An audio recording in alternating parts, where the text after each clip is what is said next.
Wow. Um, I know I say wow every time. First things first. Got a haircut. Got a nice haircut.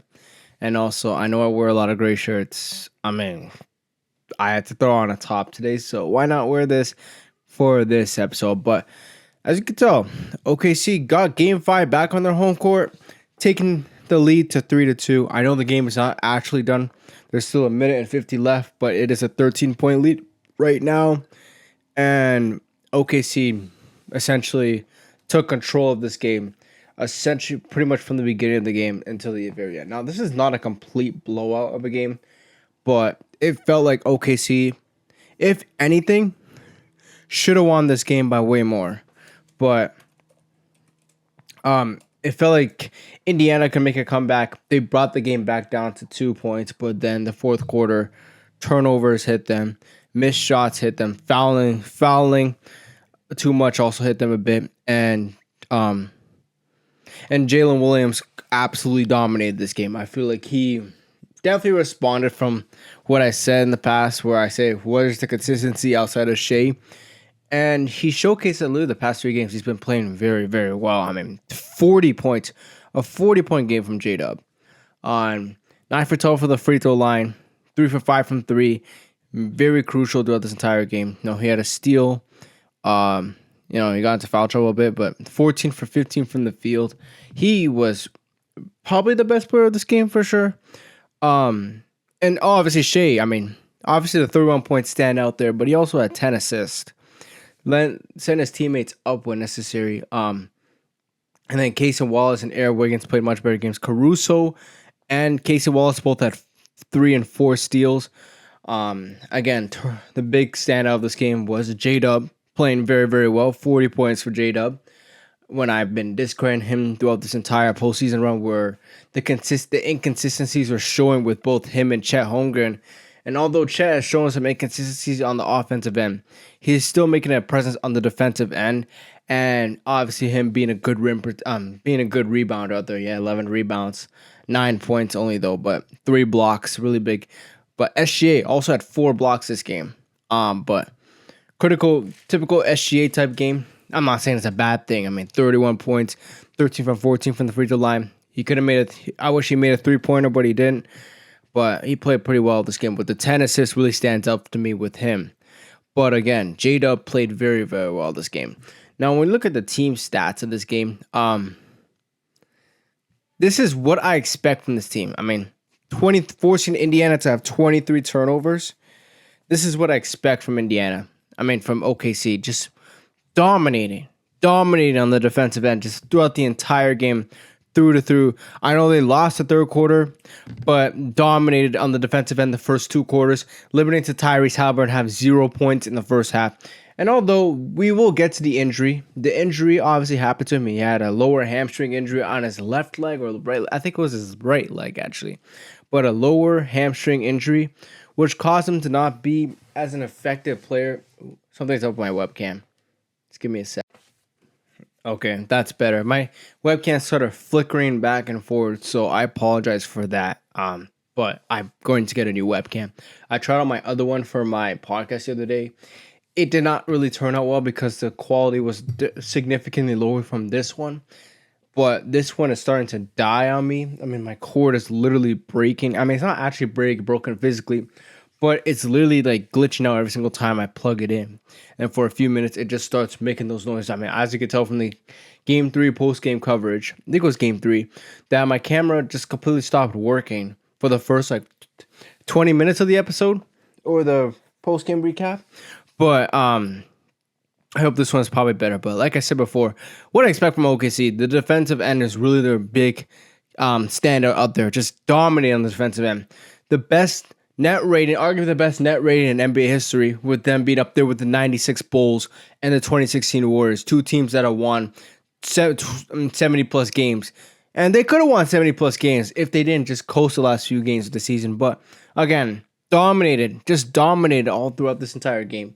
And I know it's a 11-point game loss that Indiana lost by, but it felt like Indiana kind of lost by a little bit more. It really did feel like that. And that's kind of to be expected. You're playing a 68 win team at home in the NBA Finals, with them being the heavy favorites to win the series, and they dominated them. And they're just one more game left before they can win the NBA championship, and it's not over till it's over.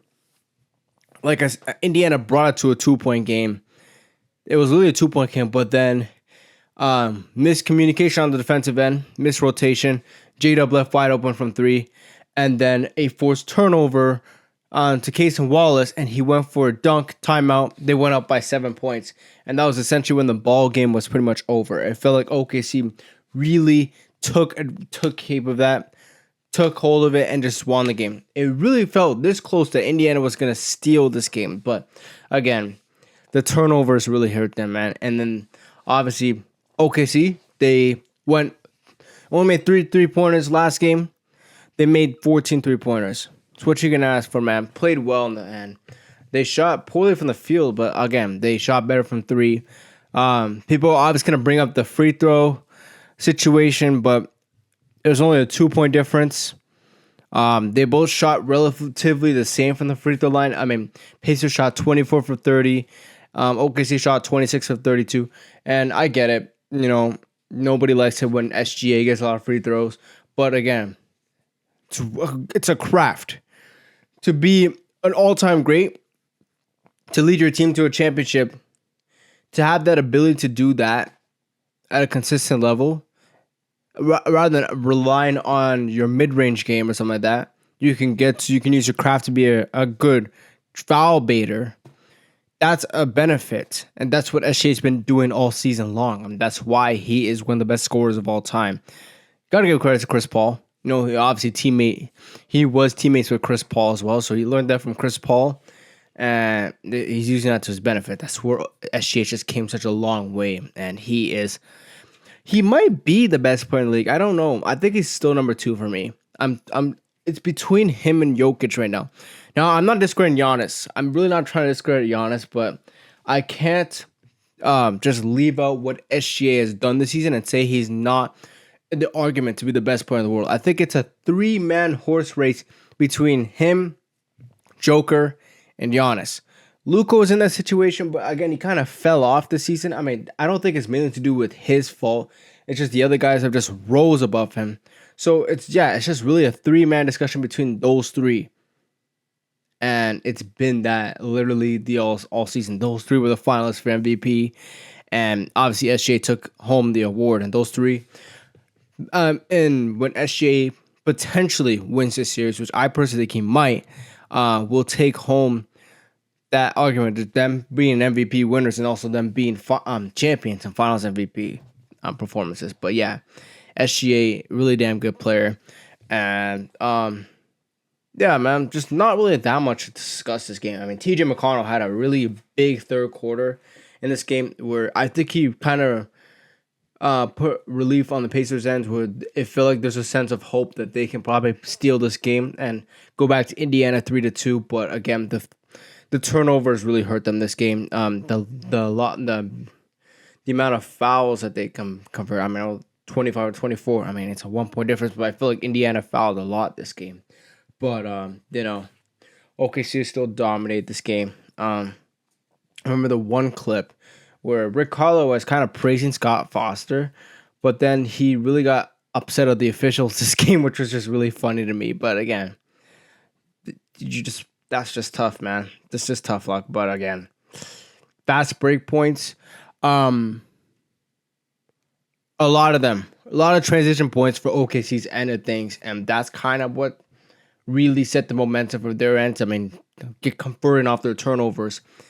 That's what they've been doing, especially the last few minutes of the game. They've just been doing that, and that's really what caused Indiana to lose this game. You know, J-Dub, 40 points that's a big time game for him, man. But also like limiting guys from the free throw line, which it's a 2-point differential. Obviously, Aaron Wiggins and Cason Wallace play big time games, but it's just mainly the turnovers. The turnovers really hurt them this game.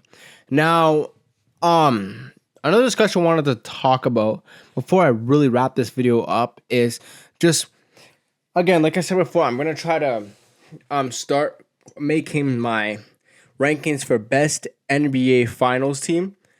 Um, just championship teams, not finals teams, championship teams since the 2000s. And I'm really trying to decide where I put this OKC team because I have three tiers. I have the top tier, I have the middle tier, and I have the bottom tier. The bottom tier is essentially the weaker teams being benefited by the other team losing pretty badly. But also, I just think the other top, middle, and top tier teams, when you put them in a 7-game series, I will take the better team over the team that was the underdog. So expect teams like the 2017 Warriors to be number one, obviously, and expect bottom tier teams such as weaker teams I can think of is like the 2022 Golden State Warriors, or even the 2015 Warriors, or even the just one of the lower end type teams out there. Expect them to be in the bottom of the list. To where I think OKC, for me personally, I have them probably top tier, like bordering top tier. I could say is limiting their range because the consistency outside of those guys from Shea. But again, J-Dub just proved me wrong that he had 40 points this game. But like I would have them roughly bordering either the bottom of top tier or the middle top of middle tier. But it's might have been a little bit of kind of getting nostalgia to my head. But when I really compare these finals teams all time wise, how they performed in their finals run, just all the way to the championship, OKC is better than a lot of these teams all time wise. When you look at the last few champions, the 24 Celtics, I feel like OKC's played better teams to get to the finals at this point. I mean, the Celtics have not played a 50-win team outside of the Dallas Mavericks, and they still steamrolled them. I'll give them credit for that. But again, played an injured Miami Heat team, an 18 Miami Heat team, expected to win that. Played a Cavs team. Again, Donovan Mitchell got injured in games 4 and 5, but had advantage that series. And then played the Indiana Pacers. Tyrese Halliburton got injured. Then the Mavs, probably one of the worst matchups for the Mavs to play in the finals. Dominated our expectations.